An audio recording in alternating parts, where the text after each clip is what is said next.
55. til 65. kafli. Gunnar segir Njáli frá vígi Oddkels. Njáll segir að nú verði Gunnar að gera tvennt. Í fyrsta lagi að vega ekki aftur í sama knérun. Í öðru lagi að halda sættina sem gerð verði. Það gengur ekki alveg þrautalaust að semja vígið og Gunnar reynir meðal annars að segja að hann hafi mátt drepa Oddkel vegna þess að Oddkel hafði áður sært hann á akrinum. Að endingu nást samt sættir og Gunnar og frændur hans borga sekt. Ekki löngu seinna Gunnar í boði í hestaat. Njáll spáir því að það muni valda vandræðum. Í hestaatinu svindlað á Gunnari og hestur hans særist til ólífis.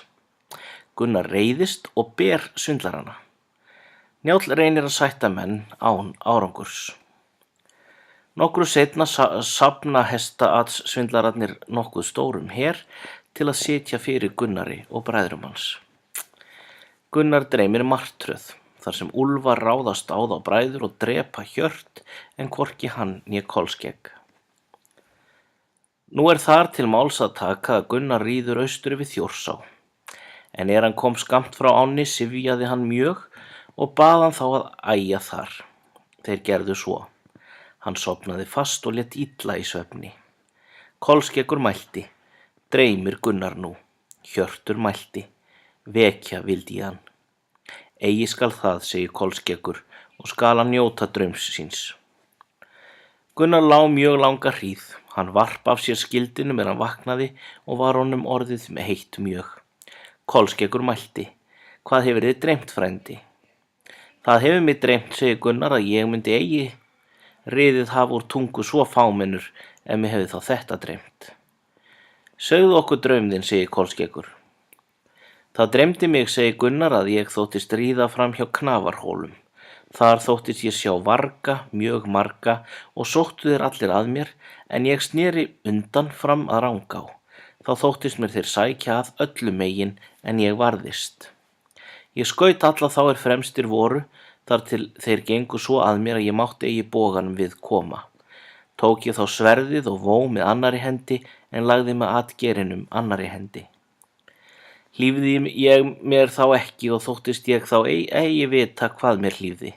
Drap ég þá marga vargana og þú með mér, Kolskeggur, en Hjört þótti mér þeir hafa undir og slíta honum brjóstið og hafði einn hjartað í munni sér.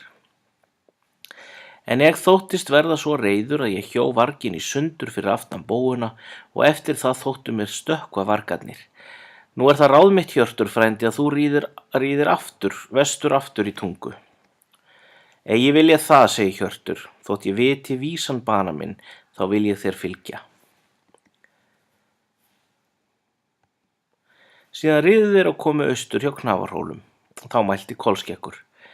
Sérðu, frændi, mörg spjót kom upp hjá hólunum og menn með vopnum. Í óvinaliðinu 30 manns á móti þeim þremur. Kolur, einn óvinanna, vill gjarnan fá að drepa Kolskegg, bróður Gunnars, og biður hina að leyfa sér það. Kolur mælti Egilsson. Láti mig fram að Kolskeggi. Ég hefi það jafnan mælt að við myndum mjög jafnfærir til vígs. Slíkt megum við nú reyna, segir Kolskeggur. Kolur leggur til hans spjóti.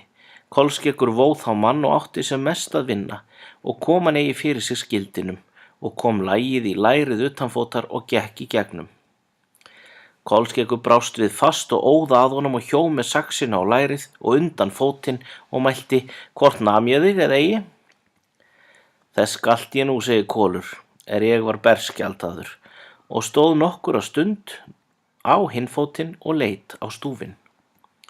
Kolskeggur mælti, eigi þarft þú að líta á, jamt sem þið sýnist, af fóturinn. Kolur féll þá dauður niður, en þetta sér Egill faðir hans, hleypur hann að Gunnari og höggur til hans. Gunnar leggur í móti atgerinum og kom á Egil miðjan. Gunnar vegur hann upp á atgerinum og kastar hann út í Rangá. Þótt bardaginn endi með glæstum sigri Gunnars og Kolskeggs fór þó eins og Gunnar hafði spáð. Á fundinum létust 14 menn, en Hjörtur hinn 15. Gunnar reiddi Hjört heim á skildi sínum og var hann þar heygður. Margir menn hörmuðu hann því að hann var vinsæll.